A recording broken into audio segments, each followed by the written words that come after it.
it's actually quite surprising and shocking that we haven't conducted an interview with you for Bioneers or for Earthlings because I can't Shocking. think of it. It's It's complete. shocking because I can't think of anyone whose work is more resonant with the themes that we cover. So it's hard to describe you in just a few words because you cover a lot of ground. So you're, a pioneering environmental musician, a professor of philosophy, an eco poet. Um, anyway, you cover quite a lot of ground, but all of it is, or most of, your life's work has been about exploring how humanity is connected to the natural world in a whole variety of ways. So that's certainly the reason that we're so interested in speaking to you. Now, you're someone who's produced so much in terms of written material and music. So I was trying to count the amount of books that I could find, and it was somewhere between 16 and 20 texts. Um, some of them are reprints of older ones, so I couldn't pin it down exactly. And then some 40 or so recordings, albums as we used to call them back in the day.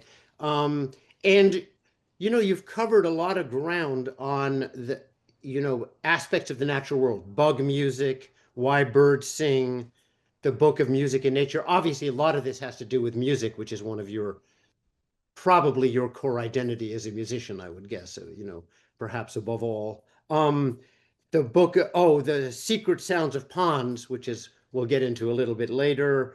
Nightingales in Berlin. Uh, Now, also on the philosophy side, you have a deep and important relationship with Arne Naess, the Norwegian philosopher, and you translated some of his work, Wisdom in the Open Air, The World in the Wild, Is It Painful to Think, interviews with him. Um, and you also have done a lot of exploration of a theme that's not often covered in people who explore the natural world, which is the theme of beauty, which is something that we'll get into as well later. The survival of the beautiful is one of your texts. So in any case, we can't cover everything because there's just so much there. So let's begin where most things begin, in childhood. Let's just very briefly, you have some fascinating early influences that began to shape who you are. So maybe give us a little bit of a rundown of some of those early influences when you were, a child up into early to mid adolescence. How far back are we going to go here? Well, let's say, in the 8 to 18 range, to Yeah, I was start. going further back. I was thinking about growing up on the Upper West Side, overlooking the Hudson River, 315 Riverside Drive, and my mom would take me outside to Riverside Park, and I'd rip off tiny pieces of bark and make little knives out of them and put them in this metal box, which is still in my attic in Cold Spring, New York, and no one quite knew what I was up to. Why did I want to make these knives? What was I going to do with them? And I was like 4 or 5 years old. But I So are you either going to be a nature lover or a psychopathic killer, depending don't on. know what I was thinking, but when I was around six in 1968, my parents decided to move us to Connecticut, to this little kind of shack in the woods in Westport, Connecticut, which at the time was a kind of little rural town known for its artsiness. A lot of New Yorker cartoonists lived there, a lot of actors and the musicians. And so my dad was an architect and my mom was an artist. And they decided, let's go to the countryside. And then, so I was a little kid, I'd walked around in the woods talking to myself and naming all the islands and the little creek outside our house and inventing this whole fantasy mythology about nature. I would much rather at the time talk to trees than to people. As a little kid, I was kind of shy and sort of withdrawn. And by the time I got to high school, I learned that nearby there lived a musician who was playing music with wolves and whales, a guy named Paul Winter, and he played like saxophone. I was playing clarinet. I said, oh, I could do something like that. So I got to know him a little bit. And how old were you at that time? Were you? Like 16, 17. I see. I Okay. also, my first book is not known by too many people, was a guidebook to the hiking trails of Fairfield County. Right. I saw that was your first work when you were Called 16. Walking with the Trees, which I published when I was 16. My mom And she helped out. She did the graphic design, which didn't involve computers then. You had to print out the text, lay it out on boards and rubber cement, and it would get photographed. And that's how you got the plates to make books in those days. So we printed a bunch up, and I would, like, when I learned to drive, go around from bookstore to bookstore and try and sell them to these perplexed booksellers who were scratching their heads. Who is this little kid? And so, Well, that Paul Winter connection, that's very significant because later on, obviously, you um, did quite a lot of work of playing with animals. You took it a little bit further than Paul Winter, because in my eyes, Paul Winter just, took some of the sounds of animals, be it wolves or whales, and sort of put them in his sort of soft samba-esque jazz. Whereas you really were interested in jamming and exchanging in some way with, well, I mean, we'll get into that later, but I think you took it to a whole other octave than Paul Winter did. But yet it's a very significant encounter at such a well, young. we get along. He just sent me an email yesterday. Uh-huh, People uh-huh. out there, and what Paul Winter did that's so significant is to connect jazz to the environmental movement. Right, He right. would say, I'm going to compose a piece, kind of jazz related piece about elephants and raise money for elephant conservation. Or we're going to celebrate the solstice in this huge, beautiful cathedral in New York City. Under one dimension, it's the biggest cathedral in the world, either the length or the height, one of those dimensions One is. of those, yeah, yeah. Mhm. And there's a guy running that cathedral, the very Reverend James Parks Morton. The guy was a major, multi-faith, new agey kind of cat. And he had crystals installed in the basement, incredible crystal array there. I don't think it's quite the same now. Octavio Paz would be speaking there, and they did these huge Paul Winter solstice pageants. They were super beautiful. Every year, yeah, it's a Yeah, big, yeah. Paul Winter was, he did music that was very accessible. It kind of warms people. It's very emotional and down to earth. And, it's great that he's done that. He gave a lot of us the sense like you could make music with nature. People will listen to it. Hmm. Well, let's go a little bit beyond your, age 18 and so, because there are a couple of other formative things that happened. One is you wound up going to Naropa, and also that you worked at a field station in Colorado. And those are two very significant. How do you know about that? You've been doing your research. That was also when I was 18, because it Yeah, was right before I went to college. Because I was in the Boy Scouts and they had this exploration award. You could be an explorer scout when you were in high school. That sounded cool, explore. And then you had to come up with an idea. And so I went to Colorado where I'd already been when I was 16. I was studying these subalpine, no, I was studying Arctic alpine geomorphology in the time of the glaciers, these weird patterns that were formed called stone polygons that look like they're made by people, but they're actually made at the time of the glaciers. It's called a periglacial phenomena. And they really are quite beautiful, and they show this sign of intelligence of the earth itself. And so I studied those. That was my project for the National Exploration Award from the Boy Scouts. So I went there right before I went to college. And also I was really into the fact that at Naropa Institute, these musicians I really admire were teaching there. They were in this band called Oregon, right. all met each other playing with Paul Winter in the 70s. And they said, we want to make more adventurous music. So they formed their own group with Paul McCandless, Ralph Towner, Colin Walcott, and Glenn Moore. And happy to say one of my upcoming albums is duets recorded with Glenn Moore last year at the Mexican border in this tiny desert town, where he lives, kind of hiding from the world, raising horses in his mid 80s, playing crazy bass. It's just, and then I've been sitting on this material a few years, but it's really Oh, great. And that's so in Naropa, age 18, wow, I come from high school in Connecticut, all these crazy people.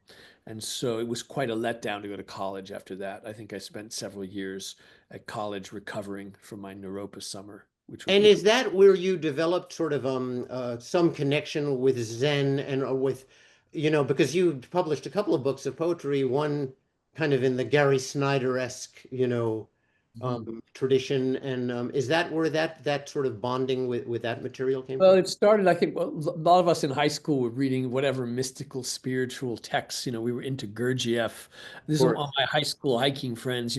There's a world beyond this. It's Mhm. like what other kids found in the Matrix. We found in, Zen poetry, in the sense that meditation could take you further, this kind of stuff. And And so Alan Watts was a big one when Alan Watts, when I was was growing up. Yeah, part of it, and yeah.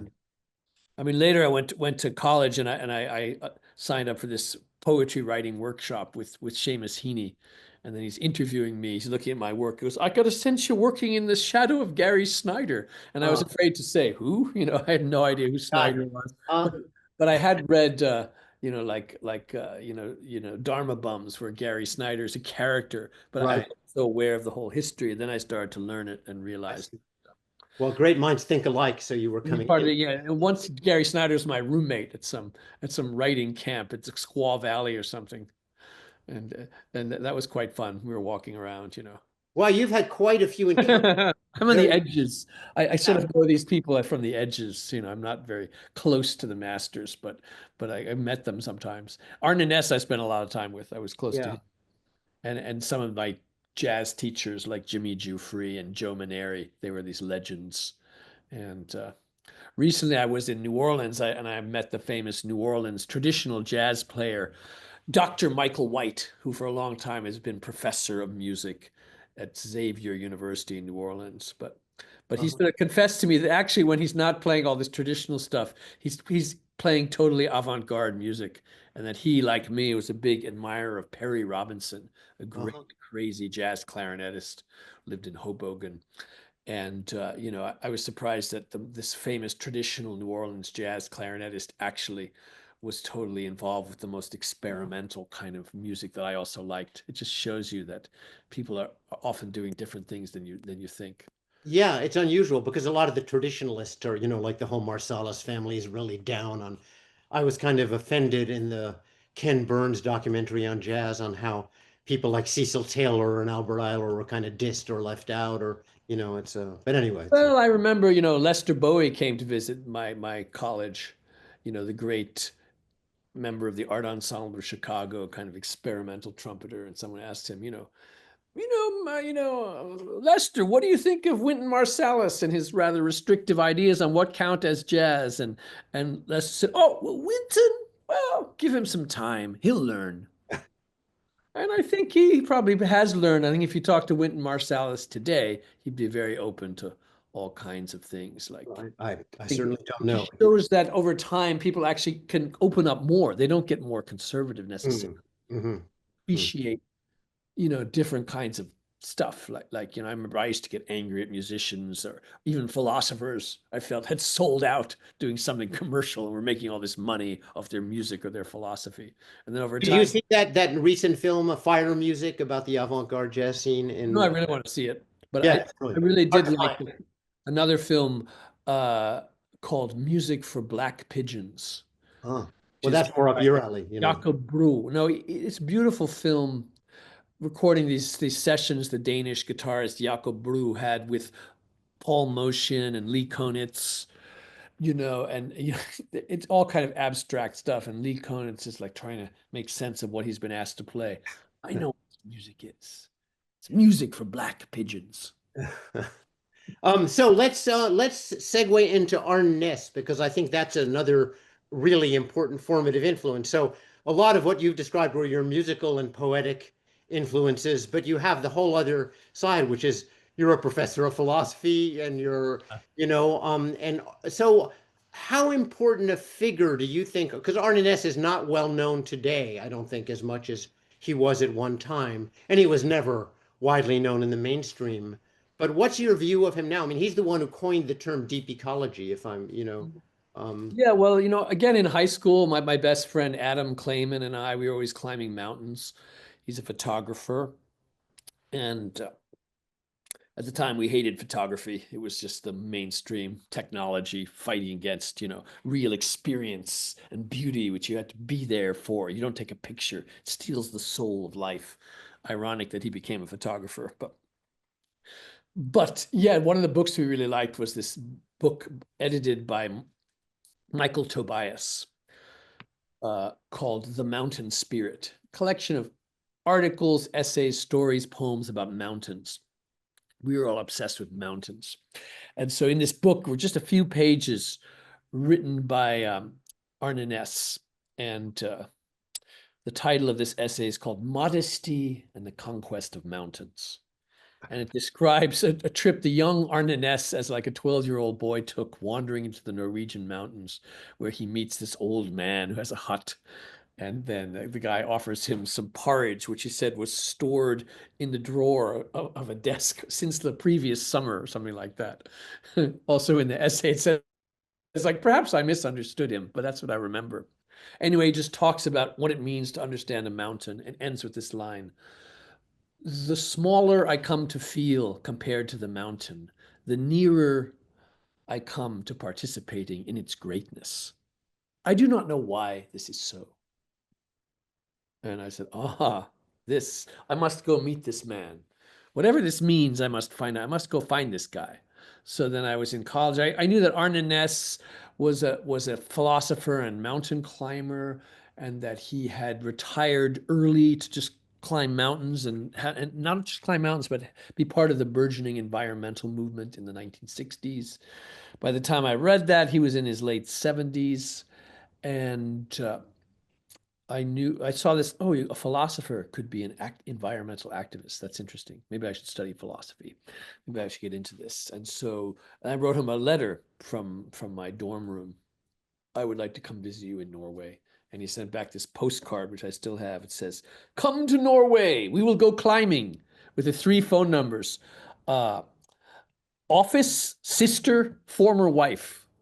I had no phone, but these are the people you could call, And so I think I called his former wife, seemed like the most right person to call. And she goes, oh, yeah, you'll find him in this hut high in the mountains. Take the train towards Bergen, get off at Ustahuset. And there's only one hut high above all the other huts. You just walk across the tundra, you'll get there. Like, it was just like his story about going into the mountains. So then I went and found him there, and we started this whole collaboration that led to that book, Is It Painful to Think? Dialogues with Arne Naess, my first book, and also this translation going through. I didn't really speak Norwegian when I started the translation, but someone had started to translate it, but it didn't make any sense. Then as I learned Norwegian, you could sort of figure it out. But those who critique my translation might say, this guy doesn't know what he's doing. But in fact, the translation is the version most people read now. And as we translated it, we also revised his book, Ecology, Community, and Lifestyle. Mm-hmm. That has now been translated from English into many other languages. And one thing I also got interested in at the beginning of this was getting knowledge out there. Like right from the beginning of working on that book, I sort of got interested in publishing and became an editor of different literary magazines, and then became a publisher myself, which you just have to shake your head why if you're trying to like publish books. Yeah, and still going, Terra Still Nova. going, yeah. I don't know why, but I keep coming across projects. I'll only publish something when I think like, I'm the best one to do this. I can make this really good. I can't sell a lot of books because I'm very bad at things like marketing, but I like to your credit, probably. I mean, it's making cool things, but I keep trying to get out of it, but I keep hearing about projects like I really have to do that. And so, and usually if I'm talking to a prospective author, I'm trying to talk them out of publishing the book with me. Like, you don't want to do it, find someone else, and then we'll see if they still want to do it. And so, but our latest book, which is an anthology of people responding to the work of Pauline Oliveros, the founder of Deep Listening, not Deep Ecology. Another person I met when I was 18. Really? Wow. I mean, she's a very Center for the Arts. And then over the years, we got to be very good friends and started performing and playing together. At which point I would often tell her, when I first met you, I found you very intimidating. She said, she didn't say, oh, really? She said, yeah, of course. I was intimidating. Not anymore. But back then, was part of that. Talking about, yeah. Yeah, of that group in San Francisco. There were a bunch of avant-garde people in the late 50s, early 60s in the Mission District. They had the San Francisco Tape Music Center. Right. And the Mills College, and then she went to RPI, different places. Yeah. And We performed together until the end of her life, and And then Anna Halprin was part of that. And yes, Anna Halprin lived to 103 or something. right, right. Her husband was this landscape architect. I just actually had some student scan for me the entire book by Lawrence Halprin about aesthetics called the RSVP cycles. It's like architect philosophy. I really liked that book as a kid. Pulled it off my father's shelf. He was an architect. He had the coolest books about philosophy and nature and stuff, and they were all very hard to understand. And that was one I really liked because of the cool drawings. That's why you're a professor of philosophy, because you like what's hard to understand, I like what's hard to understand, but lately I'm not so sure anymore. Like I have a hard time reading my book that was my dissertation turned into. That was called Hands End: Yeah. Technology and the Limits of Nature. That's pretty I hard to haven't. read. I I would have. apologize. I apologize to the readers. I could have written this more clearly if I wasn't a graduate student in philosophy, because they teach you how to write in obfuscatory, confusing prose, which you then have to unlearn to communicate with people. And that Terence McKenna told me a joke, which is what happens when you cross Jacques Derrida with The Godfather. And you get someone who makes you an offer you can't understand. that's So good. Yeah. Or you get Terence McKenna. yeah. He's Well, he was easy to understand, not always offer you on can't the understand. money. Yeah. Pretty good. So listen, talking about books, let's segue into your books. All right. So there's so many, we can't cover them all. But I think that what's especially germane to the material that we cover in Earthlings is the stuff about the natural world and so bug music, why birds sing. But in your eyes, what do you, I mean, maybe it's like asking someone what your favorite child is, and Mhm. but what do you consider the real markers, the milestones, the works that you look back on and consider the most important in your body of work? That I've written, my favorite book that I've written is one of the least popular, my book of Zen poetry, like a translation of the Blue Cliff Record. Uh-huh. Called Blue Cliff Records Zen Echoes, published by David Applebaum at Cod Hill Press. He's another philosopher publisher. And this is my interpretation of this famous book of Zen koans. I don't know anything about Zen. I haven't meditated for 30 years. I read all the existing translations. They have very little to do with each other. They're so different from each other. So I said, I could do that. I'll just read them all and fluff it all together. And because the subverting of logic interested me so much, it's like a buffalo that passes through a lattice window. The head, the horns, the body, the legs, everything passes through. Why does the tail get stuck? Uh-huh. I would think about that for a long time. And like it's just subverting logic. And so I really like to play around with those texts. It's very funny. It's sort of provocative. Master, is it true that all sounds are the voice of the Buddha? Oh, yes, my son, it's true. Oh, well, would the master then refrain from sounding like a stinking pile of shit? Whereupon the master struck him soundly. Okay, we didn't have stuff like that in philosophy class. I figured we should. And then I started to meet some my favorite mentors and teachers were kind of odd philosophers, or what you maybe heard in the Mormon faith. There are people called Jack Mormons. They're Yeah. Yeah. Mormons, but they're breaking the rules, like Terry Tempest Williams, or Well, she's not. I mean, she's a lot of Jack Mormons smoke and drink, and they're kind of on the wilder doesn't side. she do those things? She does. Yeah, Yeah. but I would say, Yeah. but you're kind of following the faith, but you're pushing the rules to the end. In philosophy, I think philosophy is born for that. Hmm. Hmm. But you also have a very scientifically oriented side. So you're not, yes, Mhm. you're attracted to the subversion of logic, but you also are very rooted in science as well. Yeah, so that's one book I would say that Right. few people have read. It's one of my favorite. The second is this book about Wittgenstein that took me like 25 or 30 years to write. That began with a graduate school class where I was comparing Wittgenstein to Goethe, writing about color. It was just all aphoristic statements, and I was thinking like Wittgenstein wrote everything in aphorisms. Why don't they teach us to do that? And Mm. the professors would say would never agree. Like it's all style, it's all poetry. It doesn't really matter what is said, but how it is said. And they would look at me like, And I started getting interested in all the ways Wittgenstein touched people who weren't philosophers. Like, I think the first thing I heard about this guy was in my freshman year in college. My friend Chris Bentley, he was living in a basement off campus, and he was copying some book into word for word into this giant notebook in green crayon. And it was like Uncertainty by Ludwig Wittgenstein. Like, why did he think he needed to copy this in crayon on some sort of giant kid's book? Like, okay, who is this Wittgenstein? And then we learned that Karl Marx copied Spinoza word for word and put his name on it, like, Spinoza's Ethics by Karl Marx. Like he was copying the whole thing. And then Saul Kripke took another classic text and put his name on it. Like, philosophers seem to do this, copy things. They were getting really into it. These stories started to interest me more than the substance of what was actually there. Like, I got into the what's surrounding. And I felt like there's a story here. So I kept working on it for years and years, how Wittgenstein was understood by non-philosophers, novelists, artists, and I sent it to different publishers, and then like 4 or 5 times it almost got published, but then they'd send it to some expert on Wittgenstein. They'd always say, this is complete nonsense. If you publish this, the entire reputation of your press will go downhill. Like, and okay, then that would be the end of that. And I'd put it on the shelf. And then finally I had my own publishing company. It's like, I could really do it the way I want, but I don't want to publish my own books. That's a little tacky. So then I sent it to my closest reading friends, Evan Eisenberg and Sean O'Grady, and they sort of hate everything. They're really tough critics. Like, okay, can we turn this into something? And they said, yeah, if you scrap it all and start again, and we go line for line. So I really work closely with these guys to turn this book into Isn't something. Evan Eisenberg the one who wrote about Eden? Yes, The Ecology of Eden. The Ecology of Eden, yeah. Which is a book about all and everything, the mountain versus the tower and I philosophy. liked it. I liked it. Yeah, he's a great writer.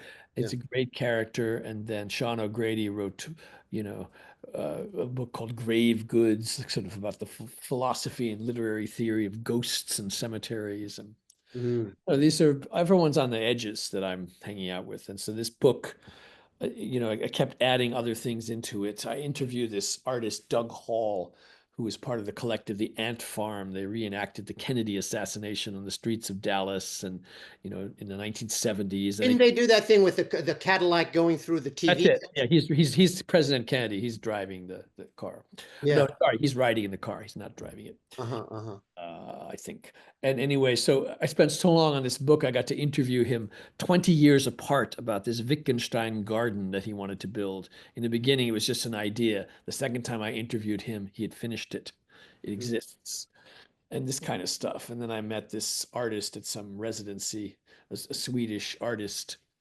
And I asked him what he was doing. He goes, oh, I often paint portraits of Wittgenstein. So, yeah. How many have you done? Oh, about 140. Like, okay. Can I put those in my book? A whole bunch of them on vellum paper? Like it's just, who knew there was such a person? People got obsessed with this philosophical character, and that interests me. And there's an important, moment in that book, the kind of culmination, which involves a professor whose name I won't reveal, who, we were in grad school. She was about the same age as all of us students, in her late 20s, but she was a professor. We were the grad students. And as I came in, this other student was sitting there. Tears were welling up in his eyes. And this professor was saying, this work you've turned in is utter nonsense. How you thought you could be a grad student in anything. This is complete rubbish, And he's just crying. I go, boy, I'm next. I'm not going to put up with this. Like, okay, okay, I'm ready. So I'd written this paper. Maybe some of you have seen the rabbit duck diagram. You look at it, maybe it's a rabbit, maybe it's a duck. You know what I'm talking about? Yes. Mm-hmm. Little piece of Gestalt psychology and perception. And I just read a book by Don Idy, the phenomenologist. He said, come on, people, it's not a rabbit or a duck, it's lines on a page. Perception, you must look at the thing in itself, phenomenology. Like, okay, so I'd written this, and this professor said, thing on sick. Mr. Rothenberg, this is complete nonsense. This is not what this article is about, this thought experiment. You're completely trivializing it. I said, I don't know. I thought it made some sense. I read this book, and it's not even my idea. I'm merely reporting something in my studies. No, it's completely wrong, and you really have to go back. I said, I don't think so. And then she's getting more and more angry. And then she's like, she gets furious and says, I can't stand it. It's as if you're treating me as an equal. I said, yeah, and that's how you should treat us. And then she's like, stop, goes, okay, everybody out. And that's kind of how I felt like in the fighting against authority and in Oh, things like, I'm that's, not sure she has read this book, but enough people have figured out who it is. And over the years, she has sought my advice on certain matters and doesn't really remember this agitation of our youthful oh, professor-student relationship, but we'll see. But the fact is that I like the whole drama in the book leading up to that moment, and that's a wild story. But hey, Wittgenstein himself let's was get known. into. We're going to move on, but Wittgenstein himself was known for threatening Karl Popper with a poker pulled out of the fire. Oh, When he was having to deal with positivism right in his midst. So um, philosophers so love these stories, these jokes. There's so few in this serious field that we love. well, the story about Arne Naess's hut is, like a great Taoist, quest story. So you have plenty of these extraordinary anecdotes. But let's move on to the animal and the sound part of your work, because I think one quote of yours really fascinates me, which is your idea that all music comes from the sounds of frogs and bugs. I'm not sure if I'm paraphrasing that correctly, but and then the other one I'd really like to discuss is why birds sing, because there was a BBC documentary about it. I mean, I think that might have gotten more exposure than just about any of your other Yeah, works. Why Birds Sing's the most popular book. Yeah. It also came out at a time, the convergence where people were really interested in that question. 2005, three kind of popular press books came out the same season about birdsong, and there had been no books like that in 25 years or so. So like none of us works alone. The cultural zeitgeist is around, and I love that I can think I'm being so original, and somebody down the street has the same interest. I think that's so cool. Mhm. And I don't think of it as competition. It's more like we're both tapping into what people care about. One of the things that happened in music is we got more and more interested in all kinds of sounds and their musical potential. When John Cage said, like, all sound can be music in the 1930s, it seemed more radical than the time by the 1980s when some music is pure noise, other music is people rustling something or tapping a table. We accept that all these things can be part of musical material. And this notion that the sounds of animals can be part of music has to be one of the oldest human ideas, because wherever people evolved, there were animals there, and we listen to these sounds. And in many human languages, some sounds of birds are called songs and others are called calls, meaning throughout history, we recognize some of these sounds have very specific meanings, like words, and others have meanings as they are performed, phrases, emotions, sound shaped, that has to be performed a certain way. And we've said those are songs. They're like music. They work the way human music does. And that really fascinated me. And in addition to talking about it and writing about it, I wanted to join in with it, to change my music by opening it up to these more than human musicians we can't talk to. What can we learn from taking the sounds of other animals seriously as music? Because we don't know what human music means. I can sit down with somebody from New Guinea who I can't talk to, might not share any spoken language with me, and we can just start making music, and it may make sense to both of us. We don't have to talk about the rules of our musical cultures, but some sense starts to come through. And what if that crossed the boundary from one species to another? I see no Mhm. reason why it couldn't. Mhm. And so part of this of your endeavor has been then putting yourself in different situations where you can interact Mhm. with animals producing sound, and yet you have a very healthy skepticism. You're not leaping to conclusions about what communication is occurring or what the meaning is. Well, I don't look into the eye of the whale and say we have this amazing understanding. It's the whale and I, we make something together that neither of us understands. Because I don't understand what I play when I get together with bassist Glenn Moore. We're out there in the desert, and the Coatimundis are running around, and the border agents are chasing immigrants left and right. And we're just making these sounds. We don't know what it means. But we're making music without talking about it. We're feeling the logic. And those of us who believe in improvisation, as Jason Moran said, allows you to make music that can be made no other way. Hmm. We Hmm. believe in improvisation, just believe we have to use this technique to get this kind of music. And when it comes to these other creatures, we don't stop trying to explain what's being said. I wish I could understand what that mockingbird is saying. It's making music. So we're just trying to participate in that music. It's not a music that needs us, but here we are together. Let's see what we can do together. And that sort of fascinated me to be open to have my own music changed by taking in other influences. You've certainly gone to great lengths. I mean, you've gone into, uh, was it Papua New Guinea or, and remote parts of the world and the ocean to get in these situations where you could Yeah, I've been to genuinely, some faraway places. I haven't been to New Guinea, but I've been to no, well, Colombia, somewhere. Amazon. I've been to Arctic Russia looking for beluga whales back when Russia was our friend, for that brief period. And then, but you also could find interesting sounds just outside in the woods.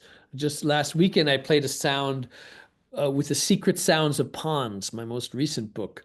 And we had this great musician, Rinda Eckert, and Craig Chin, the synthesizer player, and me. And we were at a pond called Lost Pond at Manitoga, which is a park that is the former estate of Russell Wright, an industrial designer, a mid-century modernist guy.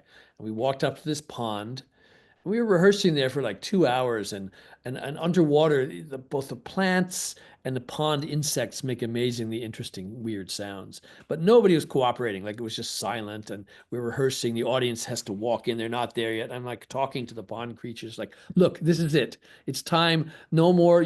Wake up. We're depending on you. Otherwise, this whole thing is like made up. I'll have to play some fake underwater pond sounds from another pond. Or you don't want to disappoint these people." And as soon as they came and all the people were there and we started to play, the pond came alive. Like Oh. they were ready. They got it. They got the So fact. where you weren't using like hydrophones or you were, Yes. it was just the sound of, No. Underwater sounds, the hydrophone is essential. There were no sounds above water, but I see, underwater. The I see. hydrophone is key. The hydrophone is an underwater microphone. It picks up underwater sounds. And there you hear all this amazing activity made by insects and plants. And Mhm. that's what the book is about. And the book tries to, also builds on another anecdote from my the long journey up into one's 60s, where when I was in college I wanted to write books that explained everything. Like I know what everything means. So I would write these philosophical tracts explaining how everything fit together in some magnificent whole. And I remember meeting with an editor, I think at Beacon Press in Boston, and she said, "Well, this is the kind of book a grown-up, older person could write. You should go out and live for a while. You should go learn some stuff. Then you can explain everything." And now that I'm much older, I have no desire to explain everything. I want to go into the most specific, strange topics like the music of bugs, nightingales in Berlin, or even the secret hidden sounds inside of ponds. Something so specific and obscure, and I wouldn't dream of trying to explain everything. And Yeah. of course, if these very specific topics have any value, it's because they open up to the universal whole. Like at the end of the Pond book, you know, it's all these Zen-like stories that happen in real life. Like I was doing a family day at Rockefeller Preserve in Westchester, and they said, "Oh, I said we'll be at the pond. Secret sounds of ponds. Great." I said, sometimes you go to these ponds, you have to wait an hour before anything happens. They said, "Oh, no, no, no, no, no. Families have no patience. They're on a fast schedule, and kids especially, that you have to and I said, "It's okay. I have a lot of pre-recorded pond sounds we can play if nothing's actually happening." Okay, good. And so I get there, I say, "You might have to wait. Things might take a while." And I saw like the fathers were looking at their watches and saying, "Oh, it's time to go." The kids were saying, "No, he said we have to wait." The kids, little boys, little girls by a pond, have a lot of patience and ready to wait for things to happen. You remember being a little kid and hanging around by the pond for hours? So did that pond come alive or did you have to Yes, use? after 1 hour, it all started to happen. Just like I said, it might, this rhythm from plants started to come, boom, boom, boom, just like sort of techno underwater just began, just as I said it might. But you Uh-huh, have to wait. And I would say the younger generation has no problem in waiting. The parents have a lot of stuff planned. uh-huh. They Well, They're the Yeah, ones I mean, stuck in kids that do grow pond. up on Disney specials where the lion, they don't have to wait hours for the lion to leap out of the Oh, bush. but the fact is that these kids were happy to wait. And at the end, we fished up a bunch of pond insects and we're studying them. Oh. And then when at the very end of my book, I'm giving it away, that he tossed them back into the pond and said this. He said, "There they go, back to their world of impossible happiness." Mm. That's you're combining the Zen and the music and the animal It studies. really happened. It's like, Yeah, okay, you have to yeah, write these things down. Like, oh, you said that? yeah. Like, okay. And so when the book came out 3 years later, I made sure that this kid, now 11 years old, was actually there. Oh, And he was not embarrassed by his words. So, no, you shouldn't be. So what do you think of? I know that you have interest in this because we were both there at that conference that Cesar Garavito organized at NYU, the More Than Human Project, and the work that they've done with SETI on decoding whale language using AI. And I know that you've expressed both interest in this sort of work and also a kind of skepticism about the over-reliance on computers and technology. Could you explore that a little bit, where you land on these sorts well, of yeah, like the Moth Project at NYU, what a great project. They brought all these people together. It's amazing that a law professor is working deep into the law of the more than human world and really going out there and suggesting law can be expanded to include other species, animals, plants, forests. And he's got an amazing team of people together. And this conference really celebrated it in a beautiful way, adding art, music, and yeah, Dave Gruber was there, who runs Project SETI, CETI, not to be confused with SETI, the search for or alien life. extraterrestrial? Yeah. But they know that it sounds the same because they're into that. And the fact is, this project was started by and funded by the Earth Species Project, which was the son, Asa Raskin, the son of Jeff Raskin, the creator of the Apple Macintosh. Mm, Got into it, they found that they did some AI tests of translation. And as those of us who use AI translation tools like Google Translate know, that they found our automatic translator could get 70% of the time be correct. And it didn't even know anything about the language that it was translating. It just had all the words. It figured it out. We can do the same with dolphins and whales, to which I put to him when I ran into him at some event. Well, like the French and German people are basically doing the same things with different words, but the whales and us have whole different lives. You sure it's going to work? And he said, yes, that's a fair critique. So now that we have, like, we were very excited by artificial intelligence and machine learning, throwing a lot of data at a machine, see what it comes up with. And so they say we're going to decode the language of sperm whales, not the humpback whales that I prefer to play music with, but whales that kind of talk. They use these clicking sounds for echolocation and for a kind of communicating, identifying who they are, what family they're in. And they're called codas, sperm whale codas. They say we're going to feed millions of these codas into the machine. It's going to tell us what it all means. And we're going to get a lot of money for that because people love funding AI stuff.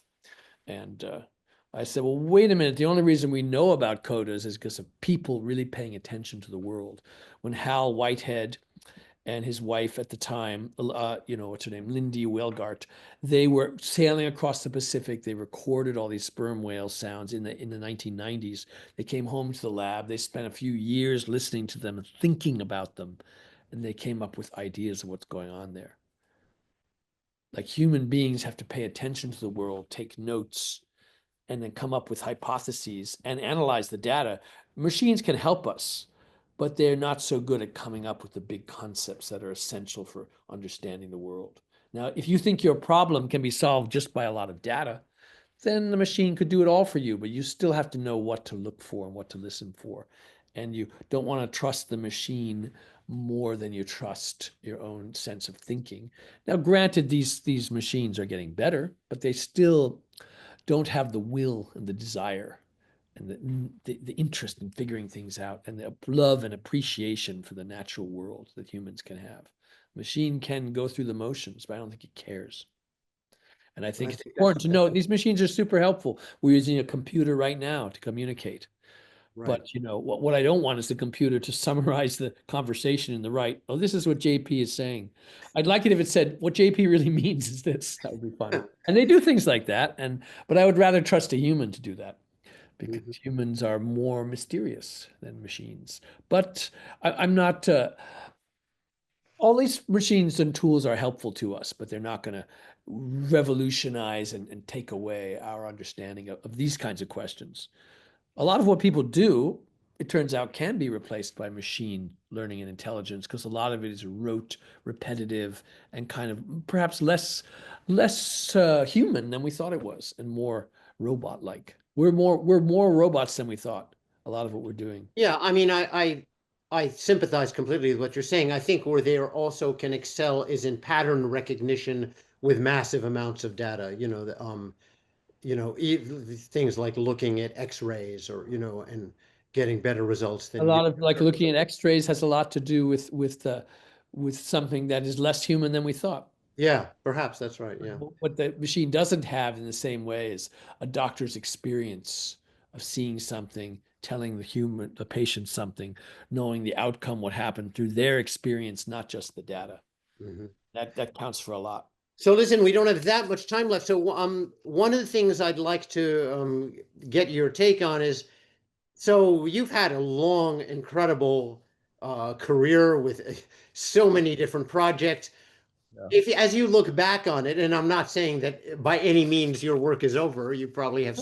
Could be. It might be enough. Enough is enough. Well, I don't know. Let I some other doubt it. people do this stuff. Yeah. I Right. doubt it, knowing you. But looking back from this particular moment, Mhm. what is it that you feel that you're happiest that you've accomplished? And are there any domains where you feel that there's still stuff you'd really like to do that you haven't gotten to yet? Or do you just do it project by project as it comes up? What's your take on that? There's a lot of things I would like to do. I would like to, really more over time, I'm less interested in these individual creatures. Like here, I'm playing with this bird or this whale, how it all fits together. I'm interested in the whole ecology of sound or the great animal orchestra that Bernie Krause writes about. Hmm.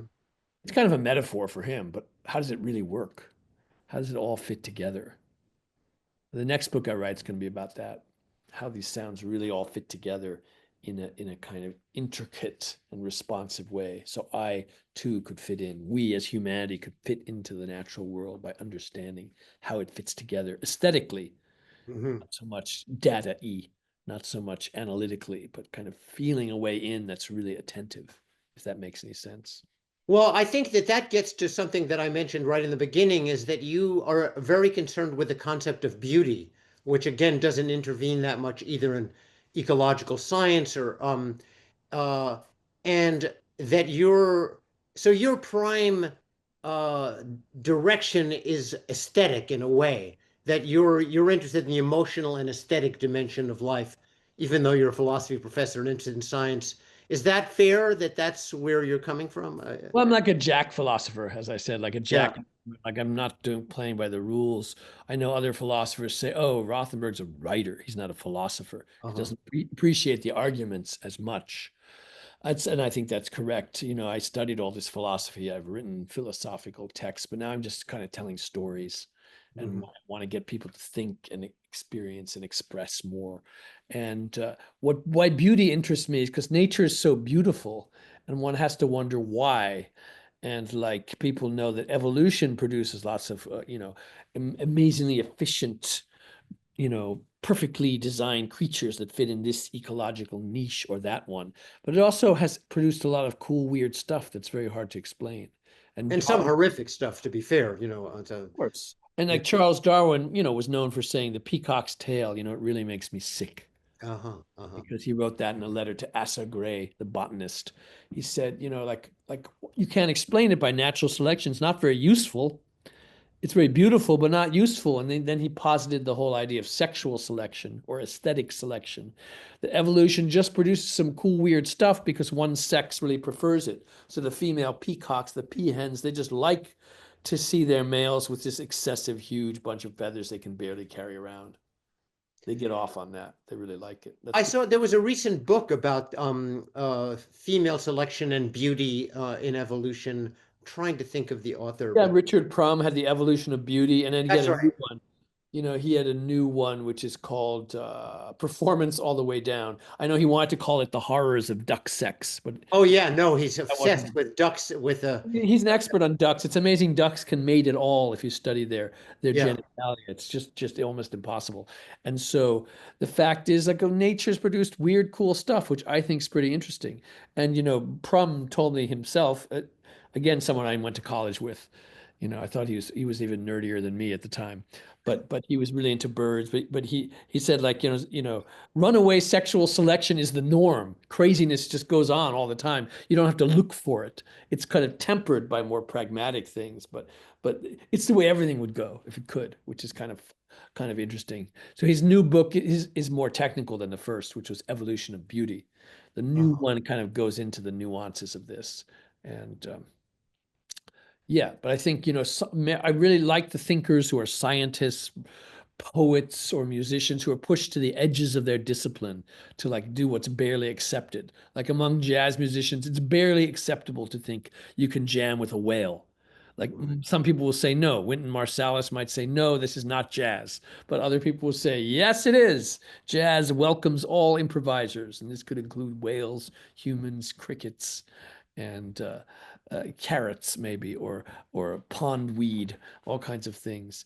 So yeah, this is, you could say sometimes I feel like, the scientists say, oh, well, we'll humor him, but he's really a musician. And the musicians will say, well, he doesn't really do anything we value because he's really a philosopher.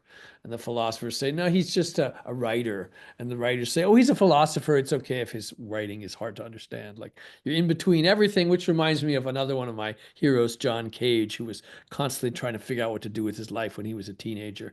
He went to see a famous architecture professor whose real name actually was Goldfinger. And Goldfinger said, yes, you, Johnny Cage, want to be an architect. You must totally devote your life to architecture. And Cage said, well, I don't think I can do that. I also like music and I'm interested in mushrooms. And and then the Schoenberg, the composer, said, yeah, Herr Cage, you want to become a composer, you must have an innate feeling for harmony. Schoenberg said that, even though he blew harmony up. Yeah. Cage said, I don't think I have that. Maybe I should do something else. Everyone wanted total devotion to their fields. And there have always have been people who are just in between everything. And many of those people I admired a lot. Buckminster Fuller, uh, Mhm. Walt Whitman. That stuff wasn't really considered poetry before he started writing stuff like that. Mhm. Who Or else? the beats Yeah, well, everybody's in between yeah, yeah. things. I like the in between areas. Well, listen, that's a great place to start to end. But one last thing I'd like to discuss with you is, so where do you think we are now in terms of this understanding of the natural world? Because in the last few decades, there's been a tremendous amount of work in what some people call intelligence in nature, you know, and that includes what we discussed of the decoding of sperm whale language, but also just the work that Merlin Sheldrake and Toby Kears are doing with the decision-making processes that you can observe with fungal networks, mycelial networks, making decisions about where to send nutrients. So an enormous amount of work has occurred that's revealing to science something indigenous people have long known about, Mm. the sentience of nature. But where do you think we stand with all that? Do you think we're on the verge of some kind of paradigm shift, or is there going to be this eternal, you know, contested nature of how we view nature? Yeah, where do you think we are? Where it's just an amazing time where you can be anywhere in the planet and you have access to all this information. You're not like far away from the sum total of human knowledge as it's presented to us because it's all online. However, at the same time, people are not taught to really think deeply about things. And we just sort of assume because it's all there, we know it. And we have to go back to remembering how important it is to think through all the senses, ideas, data we can collect and learn how to work through it one way or another. One way is to write about it, read it. Another way is to think of it musically, play music with it. But it takes a certain amount of work we have to be willing to do. I'm a firm believer that a lot of these revolutionary sounding approaches are things we've always been doing. Someone's been doing it. And I was impressed that Merlin Sheldrake, when someone asked him, do you think one day we'll ever really listen to plants and improve our whole senses of what medicine can be? And he rightly said, throughout the history of humanity, that's exactly where medicines have come from. We've always been listening to plants, but now we're able to have many different perspectives and simultaneously hold them because we're more open to different kinds of knowledge. We just have to be willing to work with that knowledge.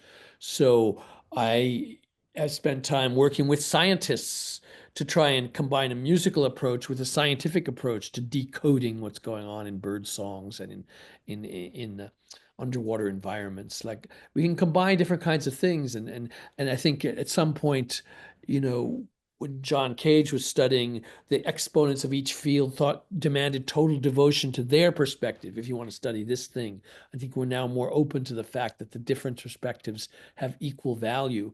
Like in Why Birds Sing, I think the strongest argument is that why are birds singing? How you answer it depends on what form of human knowledge you're using. Poets answer this way. Biologists answer this way.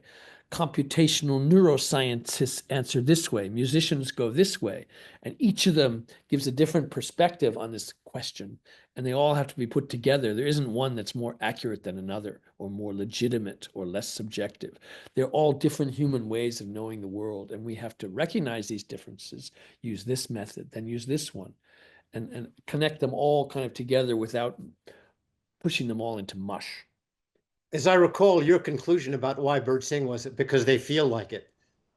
That's not my conclusion. But No. the way to the end of the book, I sing birds sing because they have to. They Oh, must. they have to. In Okay. their very nature. The same reason humans must sing. Humans must ask questions. Humans must use all these kinds of forms of knowledge to figure things out. We have no choice. It's our very essence. It's what we are. And I think that should be a sobering and uplifting thought that makes us want to surge out into the world and touch it and taste it and lick it and smell it and sing it, in a Walt Whitman, Allen Ginsberg kind of exuberance, like it's all, yeah, go out there and be there with it, open up. As much as all the sum total of human civilization is trashing the planet and there's so much bad news that comes every day, you have to remember what is possible, what we could do if we focus on joy, connecting to the world rather than destroying the world.